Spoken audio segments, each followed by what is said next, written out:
Welcome back to my channel. Today's story is about the chilling tale of Daisy de Melker, South Africa's infamous poisoner. This is a true story. Daisy Louisa de Melker, born Daisy Hancorn Smith in 1886, was destined to become one of South Africa's most infamous figures.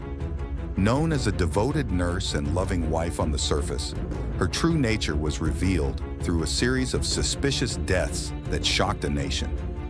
Daisy's early years were spent in Rhodesia, now Zimbabwe, with her father and two brothers. She later moved to Cape Town to attend Good Hope Seminary School. Daisy was an outstanding student and later trained as a nurse at Berea Nursing Home in Durban. Her life took a tragic turn when her first fiancé, Bert Fuller, died of blackwater fever on their wedding day, leaving her a $100 bequest 18 months after Fuller's death. Daisy married William Alfred Cowell, a plumber. Their marriage was marred by tragedy, with 4 of their 5 children dying young. William Cowell himself fell victim to Daisy's sinister methods in 1923, dying from mysterious stomach ailments after consuming Epsom salts prepared by his wife. Daisy inherited $1,795 from William's death.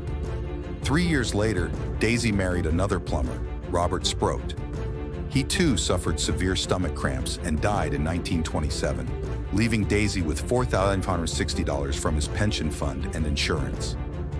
Her third and final marriage was to Sidney Clarence de Melker in 1931. By this time, her surviving son, Rhodes Cecil Cowell, was 19 years old.